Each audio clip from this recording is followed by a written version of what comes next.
हाँ जी बच्चों, नया चैप्टर शुरू कर रहे हैं एफएम में। और ये एफएम का लगभग सेकंड लास्ट चैप्टर है, अंतिम से दूसरा चैप्टर, और वो है मैनेजमेंट ऑफ वर्किंग कैपिटल। इसके बाद एक चैप्टर और रह जाएगा, कैपिटल बजटिंग, और फिर थियोरिटिकल प्रैक्टिकल यही चैप्टर्स हैं आपके सिलेबस में। देखिए बेटे, फाइनेंशियल मैनेजमेंट में आप सभी जानते हैं कि 3 तरह के डिसीजंस लिए जाते हैं। 3 तरह के डिसीजंस लिए जाते हैं, बड़े ध्यान से सुनिए मेरी बात को। पहला डिसीजन होता है फाइनेंसिंग डिसीजन, दूसरा डिसीजन है इन्वेस्टमेंट डिसीजन, और तीसरा है डिविडेंड डिसीजन। ये 3 डिसीजंस लिए जाते हैं फाइनेंशियल मैनेजमेंट में, और जब ये तीनों डिसीजंस हो जाते हैं तो समझ लीजिए एफएम पूरी हो गई। फाइनेंस डिसीजन में आपने लीवरेज पढ़ा, कैपिटल स्ट्रक्चर पढ़ लिया,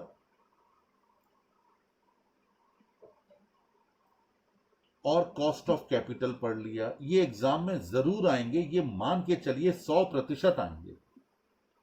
लीवरेज का क्वेश्चन भी आएगा, कैपिटल स्ट्रक्चर का भी आएगा, कॉस्ट ऑफ कैपिटल का भी आएगा। कैपिटल स्ट्रक्चर में आपने ये समझा, सोचा, किया कि आखिर हमारे बिजनेस में किस किस सोर्स से कितनी कितनी कैपिटल होनी चाहिए,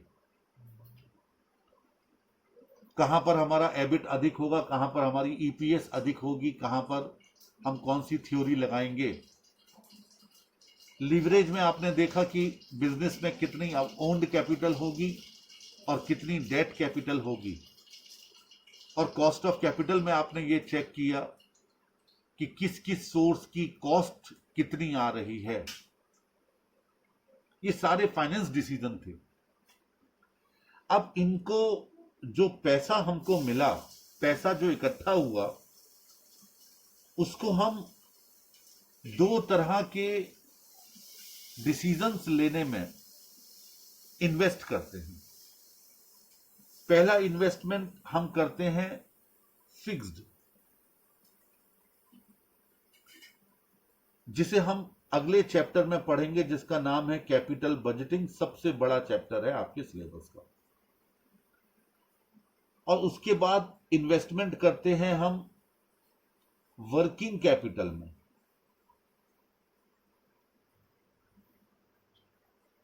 वर्किंग कैपिटल में हम इन्वेस्टमेंट करते हैं, ये फ्लक्चुएटिंग होता है, कम ज्यादा भी होता रहता है। बिजनेस में ये डिसीजंस लेने के बाद फिर आपका प्रॉफिट आता है, और उसके बाद तीसरे टाइप के डिसीजंस लिए जाते हैं, यानी फर्म को अपनी डिविडेंड पॉलिसी कैसी बनानी होगी। जब तक आप, अभी तक तो आपने सारे वो फैसले ले लिए जिसने आपको ये बताया कि फाइनेंस कहां से अरेंज करना है। अब आप वो फैसले लेने जा रहे हो जो आपको ये बता रहा है कि आप अपने उस फाइनेंस को इन्वेस्ट कहां कहां पर करोगे। और जब अच्छी तरीके से आपने ऑप्टिमल इन्वेस्टमेंट कर लिया, बढ़िया तरीके से इन्वेस्टमेंट कर लिया, तो स्वाभाविक सी बात है फिर आप अच्छा प्रॉफिट कमाएंगे। और जब अच्छा प्रॉफिट कमाएंगे तो फिर अच्छा डिविडेंड भी पॉलिसी बना करके आप पे करेंगे।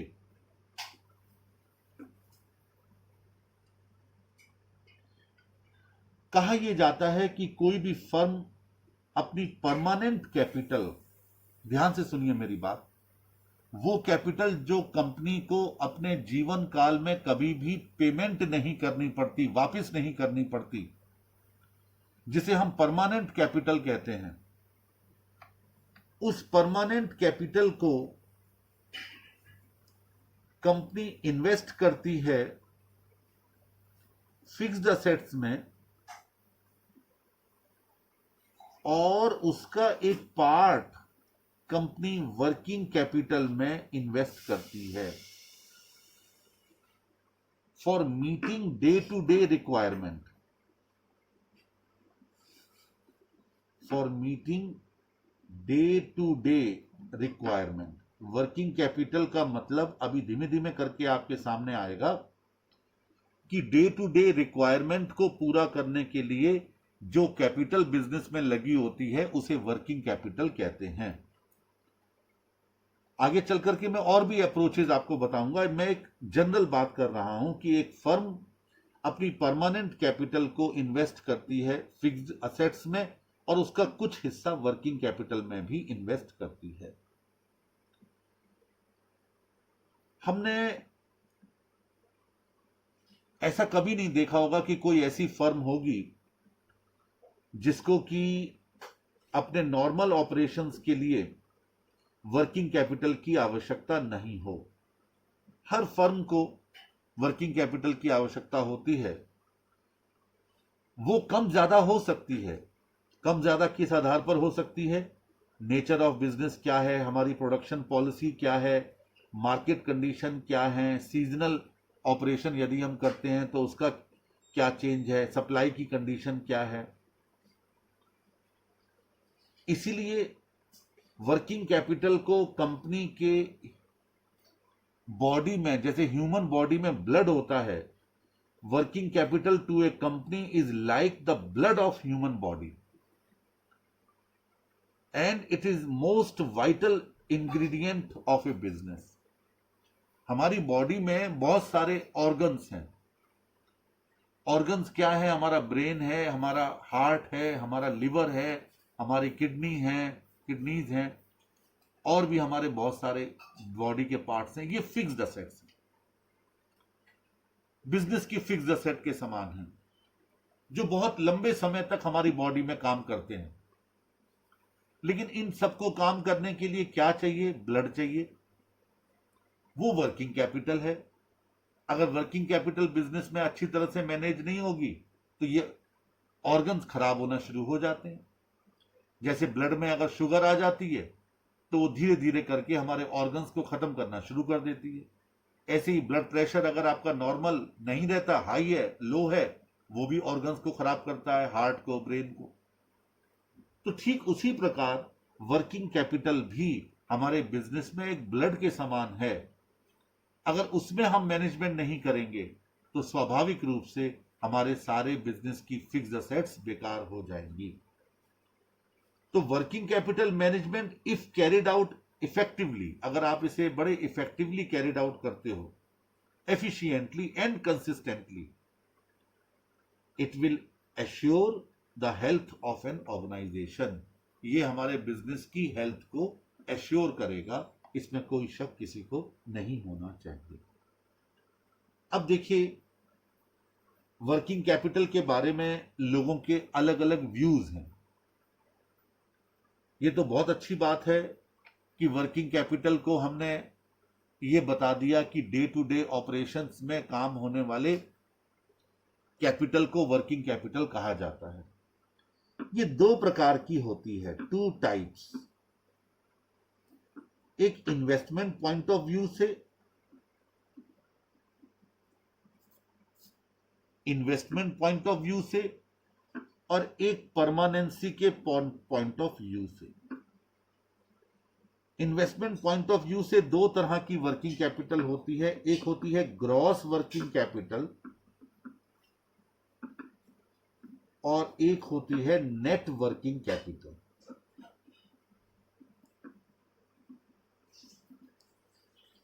ग्रॉस वर्किंग कैपिटल और net working capital. Gross working capital क्या है? It refers to investment in all current assets, यानी total of current assets means working capital. Business ने करेंट असेट्स में, करेंट असेट्स क्या होती हैं? वो करेंट असेट जिसे करेंट अकाउंटिंग पीरियड में, जिसे एक साल कहा जाता है, कैश और कैश इक्विवेलेंट में हम कन्वर्ट कर सकते हो, यानी वो सारी एसेट्स जिनको हम करंट अकाउंटिंग पीरियड में अगर कैश और कैश इक्विवेलेंट में कन्वर्ट कर सकते हैं तो उसे करंट एसेट्स कहा जाता है। जैसे कैश एंड बैंक बैलेंस, वो तो अपने आप में ही कैश होता है। रिसीवेबल्स यानी उसमें बीआर भी आ गए, उसमें डेटर्स भी आ गए। इन्वेंट्री, इन्वेंट्री में तीनों प्रकार की इन्वेंट्री आ गई, रॉ मटेरियल की, वर्क इन प्रोग्रेस की, फिनिश गुड्स की।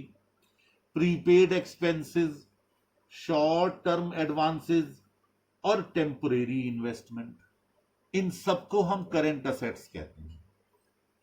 कैश एंड कैश इक्विवेलेंट यानी बैंक बैलेंस और बाकी सारी चीजें, receivables, inventories, prepaid expenses, short term advances और टेम्परेरी इन्वेस्टमेंट्स, ये सारी करेंट असेट्स हैं। और करेंट लायबिलिटीज क्या है? Creditors for goods and services, outstanding expenses, short term borrowings, advances received against sales, tax and dividends payable or other liabilities maturing within a year। वो liabilities जिनका एक साल में मैच्योरिटी हो उनको करंट लायबिलिटी माना जाता है। तो ग्रॉस वर्किंग कैपिटल कहती है टोटल ऑफ करंट असेट्स और नेट वर्किंग कैपिटल कहती है excess of current assets over current liabilities, over current liabilities यानी CA माइनस CL बराबर वर्किंग कैपिटल। कौन सी working capital? Net working capital.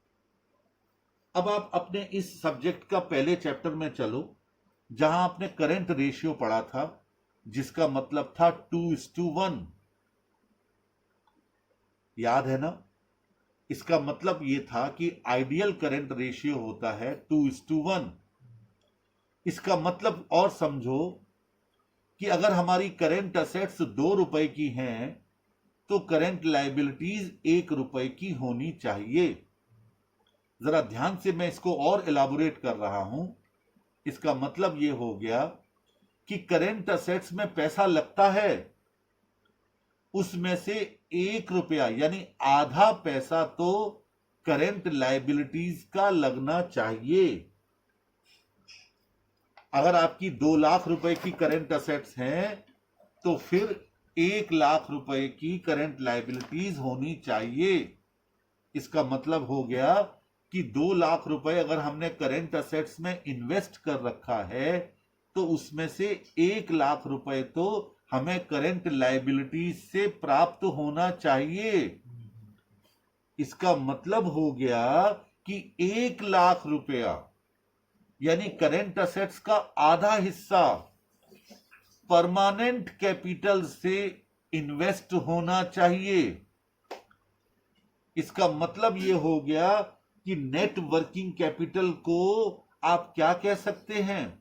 That it is that portion of firm's current assets which is financed by long term funds। मैं लिख रहा हूं financed by long term funds, यानी net working capital वो है जो फर्म के लॉन्ग टर्म फंड से फाइनेंस होती है। तभी तो आपने लिखा current assets minus current liability. आप समझ रहे हैं ना? तो नेट वर्किंग कैपिटल और ग्रॉस वर्किंग कैपिटल में फर्क आ गया। ग्रॉस वर्किंग कैपिटल का तो सीधा सीधा मतलब था क्या कि total of current assets means gross working capital. लेकिन नेट वर्किंग कैपिटल का क्या मतलब था? करंट असेट्स में से करंट लायबिलिटीज घटा दी तो आ गई नेट वर्किंग कैपिटल। वो तो बड़ा सिंपल हो गया कहना। लेकिन अब इसको अगर हमने ध्यान से समझा तो वो समझने में क्या आ गया कि करंट असेट्स का वो हिस्सा जो फर्म की लॉन्ग टर्म फंड से फाइनेंस होता हो उसे हम नेट वर्किंग कैपिटल कहते हैं। क्लियर हो गया? अपने अपने समय पर आकर के हम इन दोनों के बारे में चर्चा करेंगे कि ग्रॉस वर्किंग कैपिटल कहां इस्तेमाल होती है और नेट वर्किंग कैपिटल कहां इस्तेमाल होती है। मैंने कहा था इन्वेस्टमेंट पॉइंट ऑफ व्यू से हम दो भागों में बांट सकते हैं वर्किंग कैपिटल को, एक ग्रॉस वर्किंग कैपिटल और दूसरा नेट वर्किंग कैपिटल। अब परमानेंसी यानी इसको टाइम बेसिस कह दें तो ज्यादा अच्छा है। टाइम के आधार पर हम वर्किंग कैपिटल को दो भागों में बांटते हैं, एक परमानेंट वर्किंग कैपिटल और दूसरी टेम्परेरी वर्किंग कैपिटल, जिसको हम वेरिएबल वर्किंग कैपिटल भी कहते हैं। और जो परमानेंट वर्किंग कैपिटल है, इसे एक टंडन कमेटी बैठी थी, आरबीआई ने एक टंडन पीएल टंडन साहब थे, उनके अंडर में एक कमेटी गठित की थी। पीएल टंडन थे या आर टंडन थे, कुछ ऐसे ही था, मैं आपको बताता हूं उनका पूरा नाम पीएल था कि आर था। एक सेकंड जरा, मैं दिमाग से उतर रहा है साहब। टंडन कमेटी, पीएल टंडन थे, बिल्कुल सही, मुझे याद आ गया, याद था। तो पीएल टंडन कमेटी ने अपनी रिकमेंडेशन दी थी, जिसे टंडन कमेटी की रिकमेंडेशन के नाम से आप पढ़ेंगे। उन्होंने इस परमानेंट वर्किंग कैपिटल को हार्ड कोर वर्किंग कैपिटल का नाम दिया था, हार्ड कोर वर्किंग कैपिटल, और टेम्परेरी को सॉफ्ट कोर वर्किंग कैपिटल कहा था। सॉफ्ट कोर वर्किंग कैपिटल, ठीक है। अब आप कहेंगे सर आपने नाम तो बता दिए कि परमानेंट वर्किंग कैपिटल का नाम फिक्स्ड वर्किंग कैपिटल भी है या हार्ड कोर वर्किंग कैपिटल भी है, और टेम्परेरी का नाम वेरिएबल भी है और सॉफ्ट कोर भी है। हाँ बिल्कुल नाम बता दिए। अब इसका मीनिंग क्या है वो और समझ लीजिएगा। देखिए, मैं आपको छोटा सा एग्जांपल देता हूं। आपसे किसी ने कहा कि साहब व्यापार में दुकान खरीद ली, वो तो फिक्स्ड असेट है, प्लांट एंड मशीनरी लगवा ली, वो फिक्स्ड असेट है, फर्नीचर लगवा लिया, फिक्स्ड असेट है। लेकिन जब करेंट असेट्स की बारी आती है तो करेंट असेट्स में कुछ ऐसा पोर्शन होता है जो व्यापार में लगा ही रहता है। ये वो मिनिमम अमाउंट है जो हर वक्त व्यापार में minimum level of business activities को परफॉर्म करने के लिए व्यापार में हमेशा लगा ही रहता है। आप कहेंगे सर समझ नहीं आया। देखिए, आपने फोटोस्टेट की दुकान खोली, दुकान ली, खरीदी, फिक्स्ड असेट, मशीनें खरीदी, फिक्स्ड असेट। लेकिन फोटोस्टेट करने के लिए आपको इंक की आवश्यकता है, आपको कुछ पेपर की रिम की आवश्यकता है, A3 साइज और A4 साइज। बिना रिम के, बिना स्याही के क्या आप फोटोस्टेट की कॉपी निकाल सकते हैं? नहीं। और जब आप रिम लेने जाएंगे तो कम से कम एक रिम तो लेकर के आओगे 500 कागज की। तो ये इन्वेंट्री है फोटोस्टेट वालों की, और जो उन्हें हर बार, हर वर्ष के हर दिन अपने व्यापार में बनाकर रखनी होगी। ये परमानेंट करेंट असेट है, परमानेंट वर्किंग कैपिटल है। आप कोई फैक्ट्री चालू कर रहे हैं तो फैक्ट्री चालू करने के लिए मशीन में कुछ तो रॉ मटेरियल डालोगे भाई। जब तक आप रॉ मटेरियल अपने पास रखोगे नहीं, तब तक आपकी मशीन चालू नहीं होगी। तो वो रॉ मटेरियल हमेशा के लिए आपके पास रहना होगा। कॉस्ट अकाउंटिंग में आपने पढ़ा था या शायद एफएम में था, मुझे कुछ याद नहीं आ रहा है, कि मान लीजिए कोई एक आपका मशीन है, जिसके पाइप में कोई केमिकल भरा ही रहता है, जब तक उसे भरोगे नहीं तब तक मशीन चालू नहीं होती, वो परमानेंटली भरा रहता है। तो वो परमानेंटली जो आपका केमिकल भरा हुआ है उस आपके क्या नाम है पाइप में, वो तो हमेशा के लिए फिक्स हो गया ना। ये करेंट असेट का वो पोर्शन है जितना पैसा हमें व्यापार में परमानेंटली लगाए रखना होता है। आप अपने डेटर्स को कुछ ना कुछ तो उधारी दोगे, तो वो डेटर्स को जो आपने कुछ ना कुछ उधारी दी है, वो पैसा परमानेंटली आपके बिजनेस में एक हार्ड कोर वर्किंग कैपिटल के तौर पर लगा ही रहेगा। उसे कहते हैं परमानेंट वर्किंग कैपिटल। अब इसको जरा लिटरल मीनिंग में समझते हैं। कहता है permanent working capital is the minimum amount of investment in all current assets which is required at all times to carry out minimum level of business activities. Business activities का minimum level को carry out करने के लिए जो current assets में पैसा हमेशा ही लगाए रखना होता है, उसे परमानेंट वर्किंग कैपिटल कहते हैं। यानी current assets required on A continuing basis over the entire year is also called hard core current assets. इसमें पैसा निकल नहीं सकता, इसमें पैसा निकल नहीं सकता। यह ध्यान रखिएगा, जितना बड़ा बिजनेस होगा उतना बड़ा आपका परमानेंट वर्किंग कैपिटल होगी। इसे बिजनेस में हमेशा रखना होगा।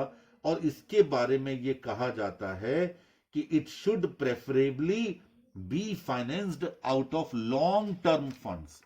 यानी बिजनेस की परमानेंट वर्किंग कैपिटल को लॉन्ग टर्म फंड से ही हमेशा फाइनेंस करना चाहिए।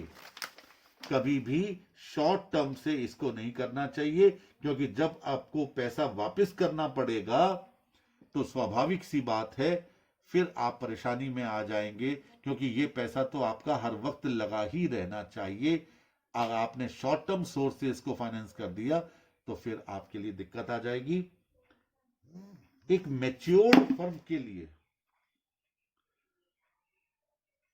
ज्यादा तेज बोल गया तो मेरा लाइट मोबाइल फोन नीचे आ गया, खैर एनीवे, एक मैच्योर्ड फर्म के लिए परमानेंट कैपिटल तो पैरेलल रहती है टाइम। ये देखिए वाई एक्सिस पर मैंने बनाया है अमाउंट ऑफ वर्किंग कैपिटल को और एक्स एक्सिस पर टाइम को। तो ये लाइन जो है वो पैरेलल जा रही है टाइम के, और वो जो टेम्परेरी वर्किंग कैपिटल होती है वो कम ज्यादा होती रहती है। ये मैंने डायग्राम से आपको समझाया कि ये जो सीधी लाइन है ये परमानेंट वर्किंग कैपिटल की लाइन है, और जो जिगजैग हो रही है ये टेम्परेरी वर्किंग कैपिटल की लाइन है, या सॉफ्ट कोर वर्किंग कैपिटल है, या फ्लक्चुएटिंग वर्किंग कैपिटल है। ये वो कैपिटल है जो कभी बढ़ती है कभी लगती है। यानी आपसे किसी ने कहा कि साहब 20 लाख रुपए व्यापार में वर्किंग कैपिटल में लग रहा है, 12 लाख तो साहब हम बिल्कुल निकाल ही नहीं सकते, वो तो पक्का लगा ही रहेगा। अब 8 लाख की बात रही, कभी 8 लगता है, कभी 5 लगता है, कभी 3 लगता है, कभी 0 लगता है। वो 8 लाख तो हमारा कम ज्यादा होता रहता है, लेकिन 12 लाख तो भैया पक्का लगा के ही रखना है। तो 12 लाख तो हो गई परमानेंट वर्किंग कैपिटल, और 8 लाख हो गई टेम्परेरी वर्किंग कैपिटल। जहां तक ग्रोथ फर्म का सवाल है, ग्रोथ फर्म कौन सी होती है? जो अभी ग्रो कर रही है, तो उसका लाइन यूं जाती है परमानेंट वर्किंग कैपिटल की, यानी उसमें पैसा परमानेंट में भी बढ़ता रहता है, और टेम्परेरी तो ऐसे ही रहेगा। ये टेम्परेरी हो गया। इस तरीके से दो डायग्राम मैंने आपको समझाए कि किस तरीके से हम अपने बिजनेस में एक मैच्योर्ड फर्म और एक ग्रोथ फर्म में परमानेंट वर्किंग कैपिटल को मैच्योर्ड फर्म में तो सीधी लाइन से दिखाया पैरेलल टू एक्स एक्सिस, लेकिन ग्रोथ फर्म में हमने परमानेंट वर्किंग कैपिटल को भी बढ़ते हुए दिखाया स्लोप में। लेकिन टेम्परेरी जिगजैग में ही रहेगी दोनों में। ये है परमानेंट वर्किंग कैपिटल और टेम्परेरी वर्किंग कैपिटल। और कहा जाता है, आगे चल करके मैं आपको अप्रोच बताऊंगा, कि टेम्परेरी वर्किंग कैपिटल का भी कुछ पार्ट लॉन्ग टर्म फंड से होना चाहिए और कुछ पार्ट शॉर्ट टर्म फंड से होना चाहिए। ये वो एडिशनल करेंट असेट्स हैं, क्या, temporary working capital, which are required at different times during the operating year। जैसे अब दीपावली आ रही है तो दुकानों में कुछ दीपावली से संबंधित सामान बढ़ाया जाएगा, जैसे बंधनवार है, जैसे कैंडल्स हैं, जैसे दिए हैं, ये सारी चीजें आप बढ़ाएंगे। क्यों बढ़ाएंगे? क्योंकि दीपावली पर कस्टमर्स को इन सब चीजों की आवश्यकता होती है। तो व्यापार में आपको कुछ एक्स्ट्रा कैपिटल लगानी पड़ेगी, लेकिन ये कब तक लगेगी? जब तक दीपावली चल रही है, तो इसे टेम्परेरी वर्किंग कैपिटल कहेंगे। लेकिन दुकान में जो माल आपने भरा है, जिसके बिना आप दुकान को चला ही नहीं सकते, अरे भाई आपने कोई दुकान खोली है तो कुछ तो माल रखोगे ना, वो हमारी परमानेंट हार्डकोर वर्किंग कैपिटल कही जाती है। तो टेम्परेरी कम ज्यादा होती रहती है और परमानेंट एक जैसी बनी रहती है। आप कहेंगे सर आप क्या कर रहे हो? मैं दरअसल आपका बेस बनाने का प्रयास कर रहा हूं कि आखिर जो चैप्टर आप वर्किंग कैपिटल मैनेजमेंट पढ़ रहे हो या पढ़ने जा रहे हो, वो दरअसल किस बेसिस पर है। किस बेसिस का मतलब हो गया कि आखिर आपका उसका बेस क्या है, वो समझाने का प्रयास कर रहा हूं। ठीक है, चलिए अब आगे बढ़ते हैं। दरअसल फाइनेंसिंग वर्किंग कैपिटल, अगला जो टॉपिक है मेरा वो है फाइनेंसिंग वर्किंग कैपिटल, यानी वर्किंग कैपिटल को फाइनेंस कहां से करना चाहिए।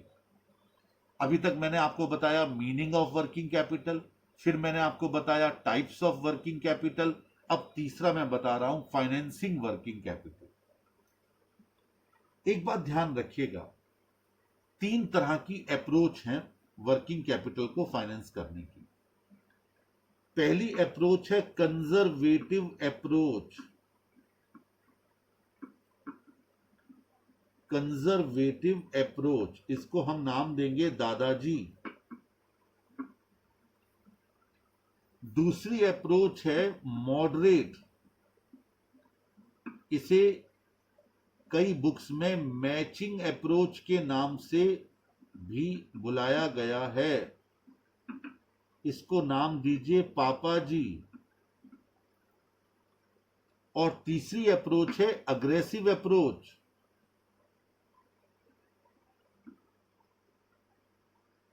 इसको नाम दीजिए बेटा जी। ये दादाजी, पापा जी, बेटा जी, ये मेरी अपनी कहानियां हैं। आप कहेंगे सर ये क्या बला है, आपने क्या तमाशा करना शुरू कर दिया। देखिए बेटे, दादाजी यानी कि हमारे मेरे पिताजी, आप बच्चे जो पढ़ रहे हो आपके दादाजी, ये कंजर्वेटिव लोग हुआ करते थे।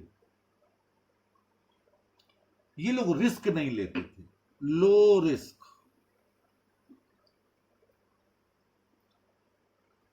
ये कहते थे कि भाई बिल्कुल रिस्क नहीं लेना है व्यापार में, और ये हाईएस्ट इन्वेस्टमेंट किया करते थे, इन्वेस्टमेंट इन वर्किंग कैपिटल।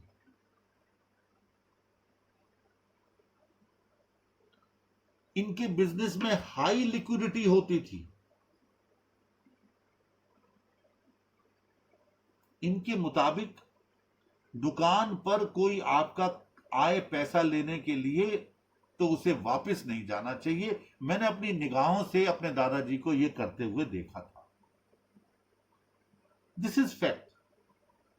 अगर वो दुकान पर बैठे होते थे और बाई चांस कोई तगादा लेने वाला आता था तो वो पापा से कहते थे कि भाई फटाफट दो, पूरा पेमेंट करो इनका।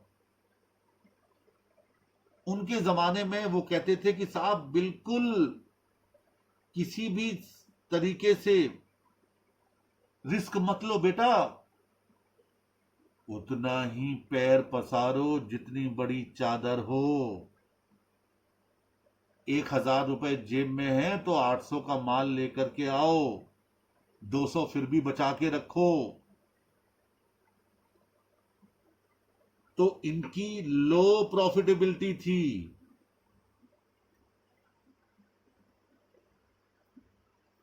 और ये किस टाइम पर अच्छी अप्रोच थी? रिसेशन के टाइम पर या स्लंप के टाइम पर।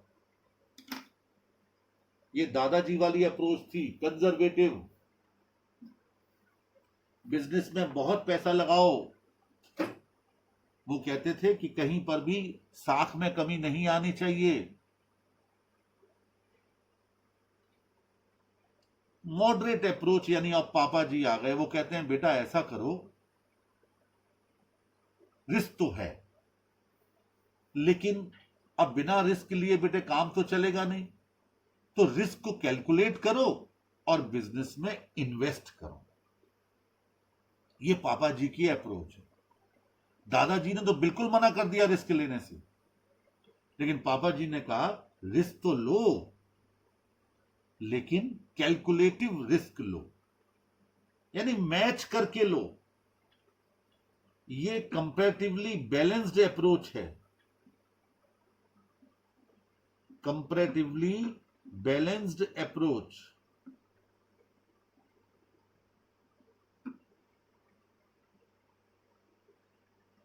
इसमें सब कुछ मॉडरेट होता है। Moderate investment in working capital, moderate liquidity, moderate risk और मॉडरेट प्रॉफिटेबिलिटी। सब कुछ मॉडरेट, ना ज्यादा ना कम, ना ज्यादा ना कम।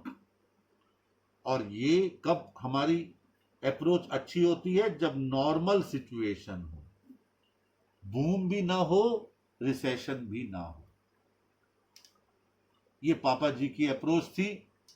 यानी हमारे जैसे जनरेशन के लोग यही सोचते हैं कि बेटे रिस्क तो लेना पड़ेगा, बिना रिस्क के तो काम चलना नहीं है आज की डेट में, लेकिन थोड़ा रिस्क को कैलकुलेट कर ले, थोड़ा देखो उसके बाद लगाओ। अब बेटे की अप्रोच क्या है? बेटे की अप्रोच एग्रेसिव है। बेटे की अप्रोच एग्रेसिव है। वो क्या करते हैं? वो लो इन्वेस्टमेंट करते हैं लिक्विडिटी में, यानी उनकी लिक्विडिटी लो रहती है, प्रॉफिटेबिलिटी हाई होती है।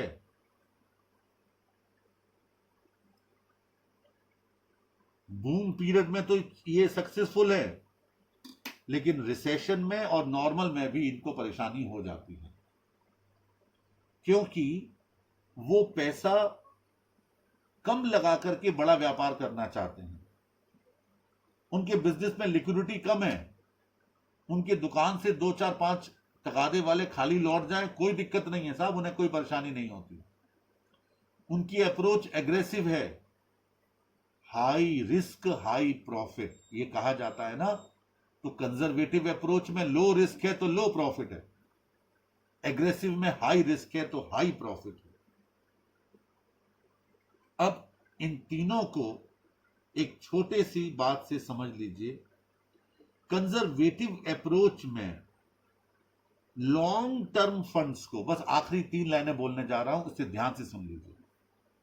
कंजर्वेटिव अप्रोच यानी दादाजी वाली अप्रोच में जो लॉन्ग टर्म फंड्स हैं, लॉन्ग टर्म फंड जिनको कंपनी को आगे चलकर कभी वापस नहीं करना, उनसे क्या फाइनेंस होता है? ध्यान से सुनना मेरी बात। Number 1 fixed assets, number 2 permanent working capital, और number 3 a part of temporary working capital. Conservative approach में, फिर सुन लो मेरी बात को ध्यान से, तीन चीजें फाइनेंस होती हैं लॉन्ग टर्म फंड से। पहला फिक्स्ड असेट्स, दूसरा परमानेंट वर्किंग कैपिटल, और तीसरी कुछ पार्ट टेम्परेरी वर्किंग कैपिटल का। और शॉर्ट टर्म फंड सारे के सारे टेम्परेरी वर्किंग कैपिटल जो बच गई है उसमें इन्वेस्ट करो। यह है conservative approach. Matching approach number 2 वाली क्या कहती है कि लॉन्ग टर्म फंड्स का इस्तेमाल आप फिक्स्ड असेट में करो और परमानेंट वर्किंग कैपिटल में करो। उन्होंने शॉर्ट टर्म यानी कि टेम्परेरी वर्किंग कैपिटल में लॉन्ग टर्म फंड का इन्वेस्टमेंट बिल्कुल मना कर दिया और कहा कि टेम्परेरी वर्किंग कैपिटल को शॉर्ट टर्म फंड से फाइनेंस करो। समझ में आ गया ना? उन्होंने लॉन्ग टर्म को भी टेम्परेरी में ले लिया। तीन चीजों में इन्होंने खाली परमानेंट वर्किंग कैपिटल में लॉन्ग टर्म को रखा, टेम्परेरी में बिल्कुल नहीं रखा। एग्रेसिव अप्रोच क्या कहती है कि लॉन्ग टर्म फंड को फिक्स्ड असेट में इन्वेस्ट करो और परमानेंट वर्किंग कैपिटल के एक पार्ट के रूप में करो, और शॉर्ट टर्म फंड को परमानेंट वर्किंग कैपिटल का पार्ट जो बचा हुआ है और short term temporary working capital में इस्तेमाल करने चाहिए। ये तीनों अप्रोचेस की कहानी है। तो तीन क्या क्या अप्रोच हो गई? पहली कंजर्वेटिव, दूसरी मॉडरेट जिसे आप एवरेज भी कहते हैं, जिसे आप मैचिंग भी कहते हैं, और तीसरी अग्रेसिव। ये तीन अप्रोच हैं वर्किंग कैपिटल को फाइनेंस करने की। तो आज के इस लेक्चर में मैंने वर्किंग कैपिटल का बेस बनाने का प्रयास किया। कल 10 मिनट के लेक्चर के बाद मैं प्रैक्टिकल पर चलूंगा। ये आपका जो मैंने आज बताया इसके भी प्रैक्टिकल आ सकते हैं, आते हैं। आगे चलकर जब आएंगे तब डिस्कस करूंगा वापस। लेकिन फिलहाल आज हमने क्या क्या डिस्कस किया, वर्किंग कैपिटल क्या होती है, टाइप्स ऑफ वर्किंग कैपिटल क्या है, और वर्किंग कैपिटल को फाइनेंस कहां से किया जाएगा, ये तीन बातें आज डिस्कस की। That's all.